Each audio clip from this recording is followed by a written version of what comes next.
लग्नानंतर होईलच प्रेम मालिकेच्या आजच्या भागामध्ये आपण पाहणार आहोत की आता इकडे जीवा अजून तरी तोच व्हिडिओ पाहत असतो आणि नंदिनीचं भरभरून कौतुक करत असतो.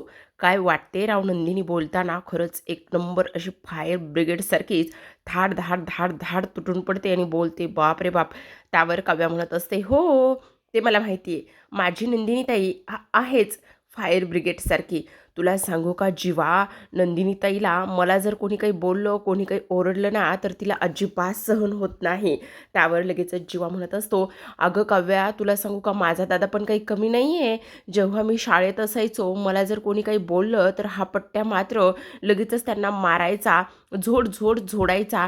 असं ह्या दोघांचं नंदिनीबद्दल, पार्थबद्दल जरा मोठ्या मोठ्यानेच बोलणं सुरू असतं. तेव्हाच एक कॅफेमध्ये असलेली सर्वण तिथे येते आणि ती म्हणत असते, प्लीज तुम्ही जरा हळू बोलता का, म्हणजे तुमच्या बोलण्याचा इतरांना जरा त्रास होतोय. त्यावर जीवा म्हणत असतो, सॉरी सॉरी, हां चुकून झालं जरा. आणि त्यानंतर आता जीवा पुन्हा आणखी पार्थबद्दल, त्याचबरोबर नंदिनीबद्दल बोलायला सुरुवात करत असतो. आता लगेचच पार्थ जीवा म्हणत असतो, खरं सांगू का काव्या तुला, इथे म्हणजे आता ना माझी चकाचक बाई जोपर्यंत मला मिळत नाही ना, तोपर्यंत मी तर शांत बसणारच नाही. आणि तुला सांगू का, त्याच चकाचक बाईच्या मी आता प्रेमात पडलो आहे. त्यावर लगेचच आता इकडे काव्यासुद्धा म्हणत असते, हो, तुझा जो काही धडाकेबाज आणि त्याचबरोबर एवढा डॅशिंग भाऊ आहे ना, त्या पारच्यासुद्धा मी प्रेमात पडले. त्यावर लगेच आता काव्या म्हणत असते, बघितलंस, हो, आपण किती एकमेकांच्या पार्टनर्सबद्दल बोलतोय. त्यावर लगेचच आता जीवा म्हणत असतो, हो, तू माझ्यासमोर पारच्या प्रेमात पडली आहेस, ही गोष्ट मला सांगतेस, पण मला त्या गोष्टीचा त्रास होत नाही आहे. म्हणजे आपण किती पुढे गेलो आहेत, म्हणजे बघ. त्यावर काव्या म्हणत असते, अरे हो, मला ती गोष्ट तेव्हाच कळली होती, जेव्हा तू मला देवीच्या मंदिरामध्ये आला होतास, हाताला धरून पार्थकडे सोपवलं होतंस. त्याच वेळेस मला समजलं होतं की तुला आता माझ्यामध्ये काहीच इंटरेस्ट नाही आहे, किंवा तू मोहन झालेला आहेस, नंदिनी ताईला स्वीकारलेला आहेस. ह्या सगळ्या गोष्टी मला तेव्हाच समजल्या होत्या, असं काव्य जीवाला म्हणत असते. त्यावर लगेच आता जीवा म्हणत असतो, हो, झालं तर मग, असं म्हणून ते दोघे बाहेर कॅफेमध्ये बोलत बोलत बाहेर आलेले असतात. आता काही जरी झालं ना तरीसुद्धा आपण हे जे काही लग्नानंतरचं प्रेम आहे ना, ते मिळवूनच राहायचं. आता मिशन लग्नाला मिळवायचं आहे आणि तेच आपण करायचं आहे, कळलं. त्यावर काव्या म्हणत असते, अरे हो जीवा, आपण कसं करणार आहोत, काय करणार आहोत, ते काहीच कळत नाही. अगं अशी काय करतेस, आता बघ ना, त्या दिवशी कोणतरी बोललं होतं, म्हणजे मला आठवतंय की काही झालं तरीसुद्धा 16 डिसेंबरला खूप मोठा धमाका होणार आहे, पण एक नवी सुरुवात होणार आहे. नात्याचा शेवट नसून एक नवीन सुरुवात सुद्धा असू शकते. ही गोष्ट कशी लक्षात येत नाही काव्या तुझी. त्यावर काव्या म्हणत असते, हो, तेच तर मी तुला सांगण्याचा प्रयत्न करते. त्या दिवशी, हां आत्ता आठवलं, गुरुजीसुद्धा हेच वाक्य म्हणाले होते की तो नात्याचा शेवट नसून एक नवीन सुरुवातसुद्धा असू शकते. मग मला सांग, आपण प्रयत्न का बरं सोडायचे? अजिबात सोडायचे नाही. करत राहायचं. करत राहिलं तर नक्कीच आपल्याला यश मिळेल. नक्कीच नंदिनी तुला मिळेल आणि त्याचबरोबर पार्थ हा मला मिळेल. मग आता मिळवायचं. मिशन पार्थ आणि मिशन नंदिनी सुरूच करायचं. असं दोघेजणं एकमेकांशी बोलत असतात, हसत असतात. त्याचबरोबर इथे आता आपण पाहतो की काव्या म्हणत असते, खरंच जीवा, आत्ता ना एवढं सगळं बोलल्यानंतर, एवढं सगळं ह्या सगळ्या गोष्टी झाल्यानंतर मला ना खूप जास्त हलकं हलकं वाटतंय. खरं तर ही आपण आपल्या पार्टनरसोबत बोललं पाहिजे, त्यांच्यासोबत शेअर केलं पाहिजे, पण तशी वेळच नाही आली. खरं तर आत्ता ते इथे असायला दोघेसुद्धा हवे होते. जर आपण त्यांना ह्या सगळ्या गोष्टी सांगितल्या असत्या तर बरं झालं असतं. त्यावर लगेच आता जीवालासुद्धा गुरुजी आठवत असतात, तर इकडे काव्यालासुद्धा गुरुजी आठवत असतात. त्यामुळे तुम्ही प्रयत्न करू नका आणि त्याचबरोबर तुमच्यासाठी ही एक नवीन संधी असू शकते. जरी हे नातं संपणार नाही आहे, हे नातं नव्याने सुद्धा उमलू शकतं. त्याचबरोबर इथे आपण आता प्रयत्न केले पाहिजे जीवा, असं काव्या म्हणत असते. आणि गुरुजींचे ते सगळे काही शब्द, ते सगळे काही बोल इथे ह्या दोघांनासुद्धा आठवत असतात. त्यावर लगेच आता जीवा म्हणत असतो, हो, म्हणजे गुरुजींनी ते भाकीत खरंच तेव्हा करून ठेवलं होतं, तर ती कोडी आत्ता सुटतायत. प्रेक्षकांनो, खरंच ना, तुम्हा आणि मला हा गुरुजी खरंच भेटायला पाहिजे बरं का. किती काय काय करून ठेवले मालिकेमध्ये ह्या गुरुजींनी, आता कुठे गायब झालाय काय माहिती, देव जाणे. आता इकडे जीवा म्हणत असतो, झालं तर मग काव्या, आता हार मानायचीच नाही आहे. पण कसं, तू तिकडे आणि मी इकडे, आता दोघं दोन ठिकाणी आणि आपले पार्टनरसुद्धा वेगवेगळ्या ठिकाणी आहेत. मग काय करायचं? त्यावर काव्या म्हणत असते, काय करायचं म्हणजे काय? मी बॅग भरणार आणि पार्थ देशमुखांकडे येणार. तू पण तेच करायचं. बॅग भरायची आणि तू पण इकडे नंदिनीकडे यायचं. झालं तर मग. तर आता आपण इकडे दुसऱ्या बाजूला पाहतो की आनंद निवासची एक जी मुलगी आहे ती इथे आलेली असते आणि आनंद निवासची एक मुलगी नंदिनीला भेटायला आल्याच्यानंतर इकडे दोघींच्या गप्पा सुरू असतात. नंदिनी म्हणत असते, खरं तर मला ना आनंद निवासमध्ये येण्याची खूप जास्त इच्छा आहे, पण एक गोष्ट सांगू का, तू आहेस त्याचबरोबर रेखाताई आहेत, आणखी इतर बायकासुद्धा आहेत, त्यामुळे मी ना थोडीशी निश्चिंत आहे. मला ना काळजी करण्याची जास्त काही गरज अशी वाटत नाही. बघ नंदिनी ताई, आत्ता तू जे काही हे बोलतेस ना ते सगळं काही ठीक आहे, पण तुला एक गोष्ट सांगू का, तुला आता जास्त दिवस जास्त काळ इथे घरात थांबता येणार नाही. म्हणजे मला नाही समजलं. हो, कारण तुला आता आनंद दिवसला यावंच लागणार आहे ना, असं सुद्धा ती इथे बोलत असते. हो ग, ते तर सगळं काही ठीकच आहे, पण काय ग, तू हा जो काही चहा बनवतेस ना वेलची घातलेला, तो मात्र मला प्रचंड आवडतो बघ. तुझ्याकडे आले का मगच मला हा वेलचीचा चहा मिळतो. त्यावर नंदिनी म्हणत असते, अगं काय ना, मी जसं चहा बनवायला शिकले तसं काव्याला वेलची खूप आवडते, तेव्हा काव्याला वेलची आवडते म्हणून मी तेव्हापासून हा वेलचीचा चहा बनवायला सुरुवात केली. पण आता ती मुलगी लाजायला सुरुवात करत असते. लाजत असताना ती म्हणत असते, का काय झालेलं आहे? अगं हो, माझं लग्न ठरलेलं आहे. काय सांगतेस, काय लग्न ठरलंय तुझं? अरे वा, ही तर किती आणि किती आनंदाची गोष्ट आहे. तुझ्याकडून हे सगळं काही ऐकल्यानंतर मला तर प्रचंड आनंदसुद्धा इथे झालेला आहे. तर आता ती हे सगळं काही बोलत असताना घे घे तोंड गोड कर, असं म्हणून नंदिनी आता तिचं तोंड गोड करत असते. तेव्हाच आपण पाहतो की तोंड गोड करत असताना आता ती म्हणत असते, खरं तर ताई, मला तुला एक गोष्ट सांगायची आहे. मला ह्या सगळ्या गोष्टीची खूप जास्त भीतीसुद्धा वाटत आहे. त्यावर नंदिनी म्हणत असते, का आणि कशामुळे भीती वाटते तुला? हे बघ, भीती वाटण्याची काहीच गरज नाही आहे. अगं हे बघ, संसारामध्ये किंवा नवरा बायकोमध्ये एकमेकांचा हात घट्ट पकडायचा. त्याचबरोबर जसं जसं नातं पुढे जातं तसं तसं तो संसार, ते सगळं काही इथे नव्याने उमगत जातं. पण ताई, एक गोष्ट सांगू, तुझ्यासोबत एवढं सगळं काही होऊन सुद्धा तू ह्या पद्धतीने हे सगळं बोलतेस, याचं मला आश्चर्यच वाटते. त्यावर नंदिनी म्हणत असते, अगं वेडी आहेस का? आश्चर्य वाटण्यासारखं काय आहे? अजूनसुद्धा माझा लग्नावर आणि त्या नात्यावर पूर्ण विश्वास आहे. माझं स्पेसिफिक असं लग्नावर राग नाहीच आहे. माझा एका माणसावर राग आहे आणि तो राग कायम राहणारच आहे. त्यामुळे लग्न ही भावना आणि त्याचबरोबर लग्न हे माझ्यासाठी तेवढंच महत्त्वाचं आहे. खरं सांगू का तुला, मी लहान असताना ना मला तो बुड्डी की बॉलवाला माणूस जो आहे ना तो व्हायचं होतं. म्हणजे त्याच्याकडे बघ ना, किती सॉफ्ट सॉफ्ट ते बुड्डी की बाल असायचे आणि तेच मला व्हायचं होतं. मला त्यामध्ये खूप काही गोष्टी शिकायला मिळायच्या आणि म्हणूनच मी ती व्यक्ती अजूनही मिस करते. त्यावर लगेचच आता ती मुलगी म्हणत असते, खरंच ताई, तुझे विचार आणि ह्या सगळ्या गोष्टी बघून मला तर फारच आनंद झालेला आहे. तेव्हा आनंदिनी म्हणत असते, हे बघ, तू काळजी करू नकोस. तुला माझ्याकडून जी काही मदत लागेल ना, ती सगळी मदत मी तुला करणार आहे. पण ताई, तुला लग्नाला यायचं आहे हां. त्यावर नंदिनी म्हणत असते, अगं हा काही प्रश्न आहे का? मला लग्नाला यायचं म्हणजे हो, ऑफकोर्स मी लग्नाला तर येणारच आहे. नाही येणार कसं बरं? त्यावर ती मुलगी लगेचच आता तिथून निघून गेलेली असते. आता ती मुलगी तर तिथून निघून जाते, पण सगळ्यात महत्त्वाचं म्हणजे नंदिनी मात्र वेगळ्याच विचारामध्ये हरवलेली असते. नंदिनी विचार करू लागते, खरंच हे सगळं काय होतं? आणि त्याचबरोबर इकडे ह्या सगळ्या गोष्टी कशा पद्धतीने माझ्याचबरोबर का बरं व्हायच्या होत्या? मी हे सगळं काही करते ते बरोबर करते का चुकीचं करते? ह्या सगळ्या गोष्टींचा विचारसुद्धा मी इथे केला पाहिजे. तर आता आपण दुसऱ्या बाजूला वळूयात. दुसऱ्या बाजूला काव्याने आणि जीवाने शपथ घेतलेली असते. आता जीवाने काव्याला सांगितलेलं असतं की आता मी नंदिनीकडे 1 महिना राहायला जाणार आहे, कारण इकडे असं थांबून तिला मिळवता येणार नाही आहे. त्यामुळेच तो घरी आल्याबरोबर आता इकडे बॅग करायला लागलेला असतो. आता बॅग करत असताना समोर नंदिनीचा एक फोटो लावलेला असतो आणि समोरचा फोटो पाहिल्यानंतर जीवा मात्र त्या फोटोकडे पाहतच असतो आणि म्हणत असतो, काय गे चकाचक बाई, आता बघ, मी तुझ्याकडे येतच आहे आणि तुला मी मिळवणारच आहे, कारण मी तुझ्या प्रेमात पडलोय चकाचक बाई. तू अशी बघत जाऊ नकोस माझ्याकडे, कळलं का? मला असं वाटतंय की ह्या फोटोतून सुद्धा तू बाहेर येतेस की काय? आता बघ, मी तिथे आल्यावर काय काय करतो आणि काय काय नाही ते. तुला जोपर्यंत मी मिळवणार नाही तोपर्यंत काही मी शांत बसणार नाही, असं म्हणूनच आता इकडे त्याच्या मस्त स्वतःशीच गप्पा चालू असतात आणि स्वतःचीच तो बॅग पॅक करत असतो. आता स्वतःशी ही सगळी काही बडबड सुरू असताना इकडे मात्र काव्यासुद्धा तिची बॅग भरायला लागलेली असते. ती म्हणत असते, झालं आता फायनली हा एक ड्रेस टाकला ना तर माझी बॅग जवळपास पॅकच होणार आहे. काही जरी झालं ना तरीसुद्धा देशमुख आर्किटेक्ट बोका मी आता येते. तिथे आल्याच्यानंतर ती बिघडलेली सिनेमन कॉफी आहे ना, तिला पहिलं मला आता सरळ करायचं आहे.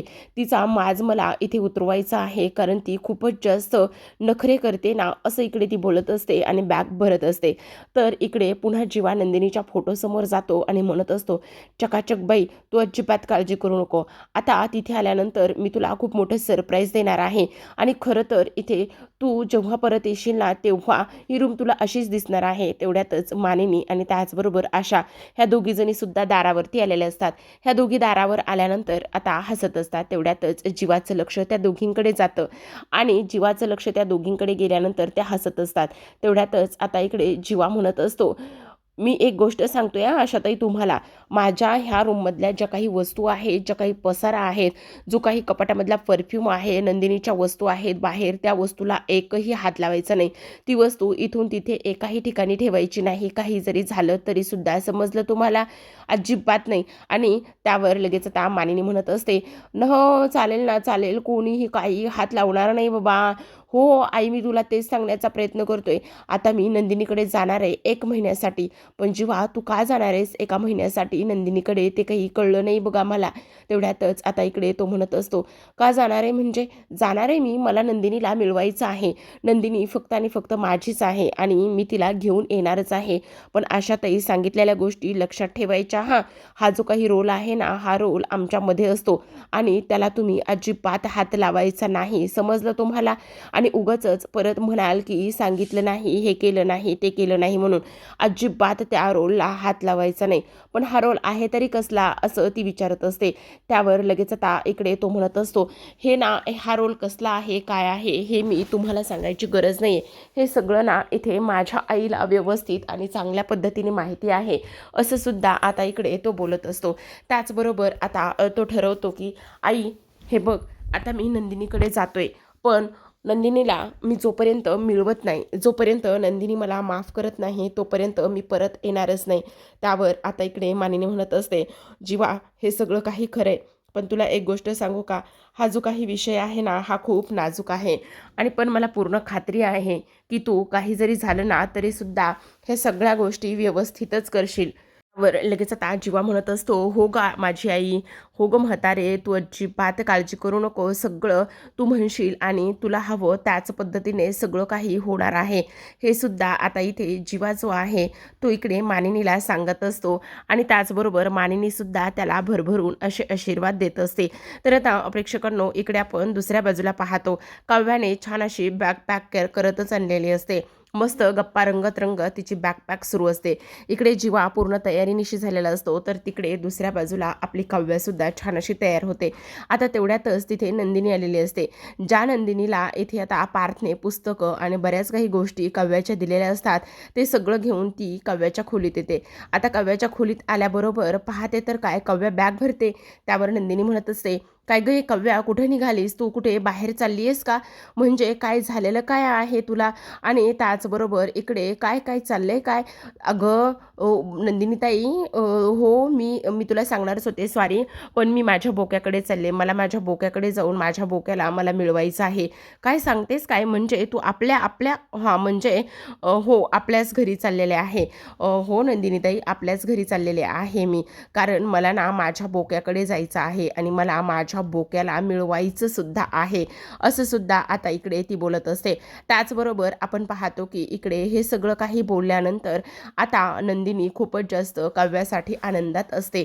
ती म्हणत असते, अरे वा, खरंच खरंच तू तिकडे चालली आहेस ना, मला खूप आनंद आहे बघ ह्या सगळ्या गोष्टीबद्दल.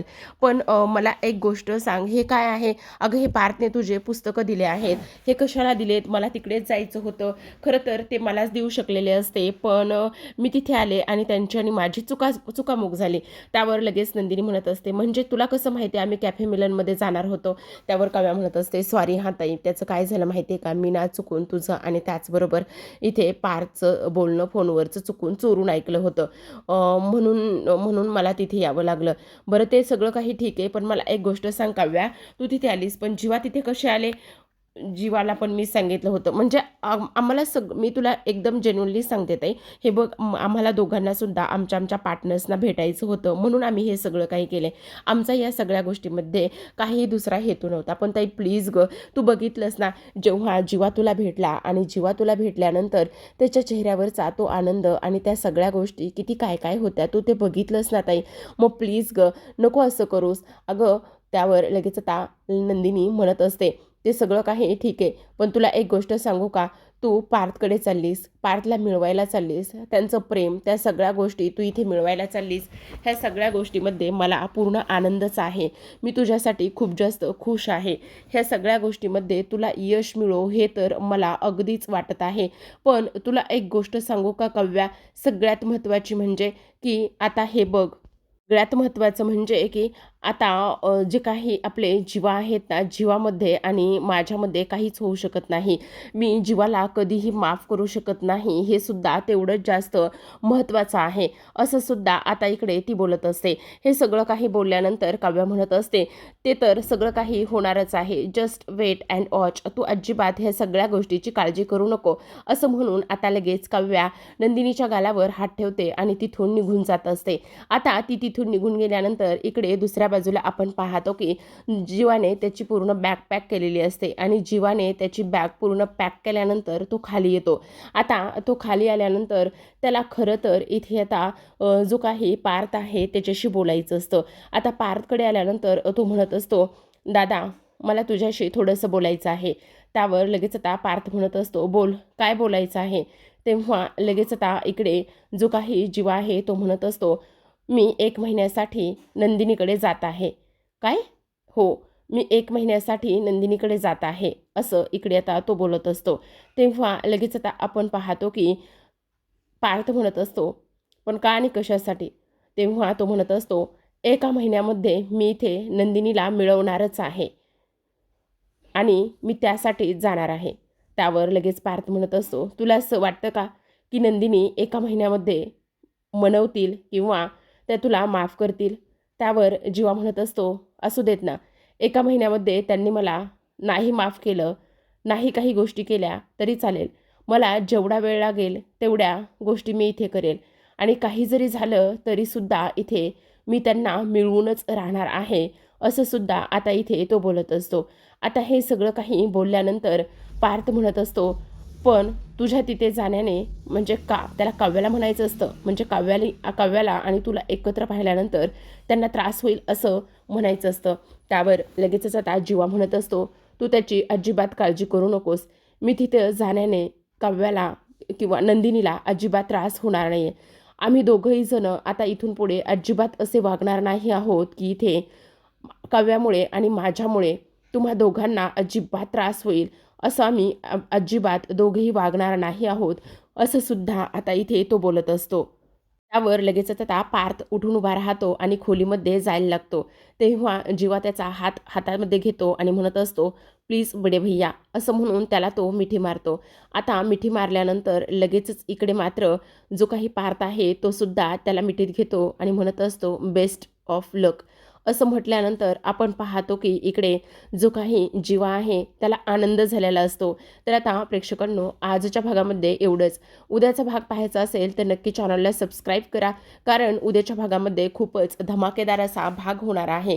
कारण आता इकडे काव्याची आहे, ती इकडे बॅग भरून निघालेली असते आणि तेव्हा नंदिनीला ती म्हणत असते, तिकडे जाते ना त्याचा आनंदच आहे मला, पण तिकडे काव्याला आणि जीवाला एकत्र बघून पार्थ आनंदी राहू शकतील का? त्यांना त्रास झाला तर मग काय करायचं? हा विचार नंदिनीच्या मनामध्ये आलेला असतो.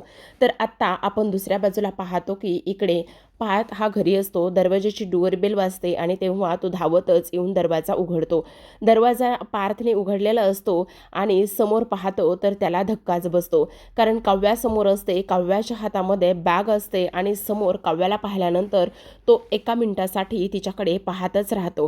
काव्यासुद्धा तशीच दारात बराच वेळ उभी असते आणि तिच्या बोक्याला ती निहाळत असते, पाहतच असते. आता काव्या घरामध्ये येते. आता काव्या पार्थच्या समोर उभी असते आणि ती म्हणत असते, समोर उभी असताना ती म्हणत असते, मला माझ्या पार्थ देशमुखांसोबत राहायचं आहे. ही फिसकरलेली मांजर तिच्या आर्किटेक्ट बोकेला मिळून राहणारच आणि मिळवायलाच आली आहे, असं आता ती स्पष्टपणे पार्थला म्हटलेली असते आणि स्वतःची ओढणी त्याच्या तोंडावर मारते आणि लगेचच तिथून निघून जात असते. पार्थ तर हे सगळं काही पाहतच असतं बरं का. त्याची तर पूर्ण बोलतीच बंद झालेली असते. त्याला काय बोलावं काय नाही या गोष्टी अजिबात कळत नसतात. काव्याची ओढणी तोंडावर आलेली असते तरीसुद्धा अगदी तो तसा आहे त्याच ठिकाणी उभा असतो. तर आता दुसऱ्या बाजूला आपण पाहतो एक कपल तर आपलं इकडं आलेलं आहे एकत्र. त्याचबरोबर दुसऱ्यांचं काय, दुसरा आपला पसारेवालासुद्धा नंदिनीकडे गेलेला असतो. नंदिनीच्या दारामध्ये बॅग घेऊन उभा असतो. नंदिनी दरवाजा उघडते. दरवाजा उघडल्यानंतर हळूच बॅग तोंडावरची जीवा खाली करतो आणि खाली केल्यानंतर जीवाचा चेहरा नंदिनीला दिसतो. तेव्हा नंदिनीला सुद्धा धक्काच बसलेला असतो. पण आपला जीवा मात्र हसायला लागतो. तो म्हणत असतो बाद झाला आता हा लपंडाव. तूच माझा चांदवा, तूच माझा मितवा आणि तूच माझी रूम पार्टनर, तूच माझी लाईफ पार्टनर, असं म्हणतच आता तो नंदिनीला मिळवण्यासाठी, नंदिनीचं प्रेम जिंकण्यासाठी आणि तिला आपलंसं करण्यासाठी मोहितेंच्या घरामध्ये एंट्री केलेली असते. नंदिनी हे सगळं काही ऐकल्यानंतर त्याच्याकडे पाहतच असते. तर आता प्रेक्षकांनो, तुम्हाला काय वाटतं, ह्या दोन्ही जोडप्यांना यश मिळेल का? पार्थ हा सगळं विसरून इकडे काव्याला माफ करेल का? त्याचसोबत नंदिनीसुद्धा सगळं काही विसरून राग रुसवे सोडून जीवाला माफ करून आपलंसं करेल का? हे पाहणं तेवढंच इंटरेस्टिंग असणार आहे. तर पाहत राहा लग्नानंतर होईलच प्रेम. भेटूयात उद्याच्या भागामध्ये. तोपर्यंत धन्यवाद.